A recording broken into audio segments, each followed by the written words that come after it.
Migraines. It's so much more than a bad headache. There is no condition of such magnitude, yet so shrouded in myth, misinformation, and mistreatment as migraines. There is an increased recognition of migraine as a widespread and disabling disease that needs more research funding. A migraine is a type of headache that is a chronic disorder. It happens with symptoms such as nausea, vomiting, or sensitivity to light and sound. Throbbing pain is felt only on one side of the head. A migraine headache is caused by abnormal brain activity, and most medical experts believe a migraine begins in the brain and involves nerve pathways and chemicals. The changes affect the blood flow in the brain and surrounding tissues. Incidence and prevalence data. Migraine is the third most prevalent and sixth most disabling disease in the world. More than 39 million Americans suffer from migraine, affecting a wide variety of people of all ages and every walk of life. For many sufferers, migraine interferes with their everyday life, going to school or work, caring for family, participating in sports, or attending social functions. Migraine headaches tend to first appear between the ages of 10 and 45. Sometimes they begin earlier or later. Migraines may run in families. Migraines occur more often in women than men. Some women, but not all, have fewer migraines when they are pregnant. Migraine-related impairments are PMS, your period, stress and tension, sinusitis, vision changes or a need for glasses, food allergies, generalized anxiety disorder, obsessive-compulsive disorder, insomnia, asthma, high blood pressure, and an ocular migraine, which causes vision problems called an aura, which can involve flashing lights and blind spots and blindness in one eye for a short time.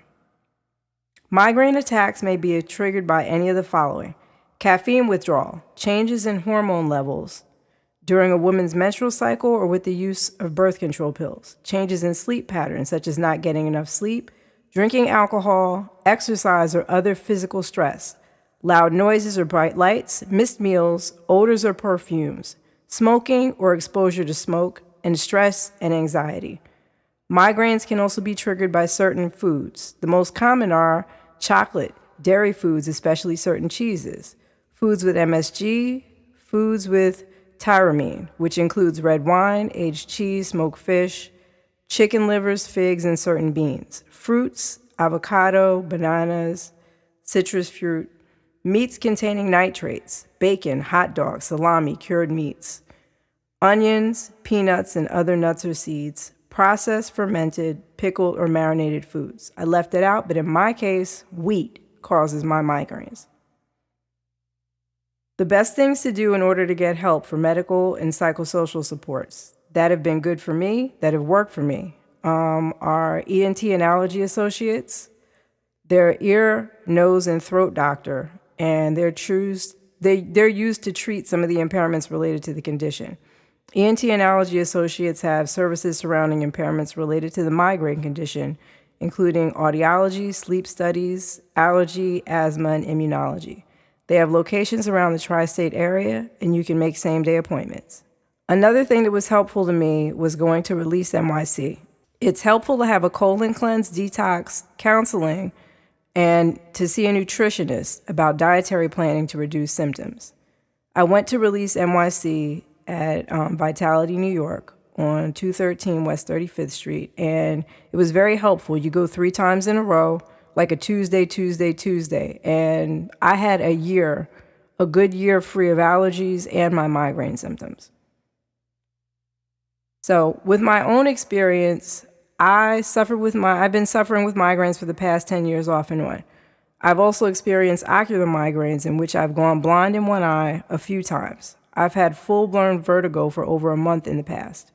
I've often experienced nausea, dizziness, blurred vision, and what's kept me functional during the bad times was taking Dramamine and chasing it with a large cup of coffee. I now can't survive a day without coffee. I have the following comorbid conditions: food allergies, especially to wheat, seasonal allergies to grass, dust, pollen. I'm OCD. I have chronic sinus issues. I have frequent stress and tension, occasional insomnia, and PMS every month.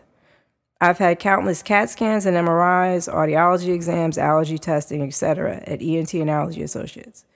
They even sent me to a neurologist. They've helped a great deal with managing some of my symptoms, and I've been given prescription medication. It wasn't until a friend of mine suggested that I get a colonic at release, along with the help of a holistic healer, who suggested that I get the book Eat Right for Your blood type and follow the blood type diet and detoxing, that I've had my migraines more under control. They come and go, but they're not as debilitating as they have been in the past. It's been a struggle, but I know if I follow the diet and regularly clean myself out, I won't have as many issues and I'll be able to function. Thank you, and I hope you enjoyed this presentation.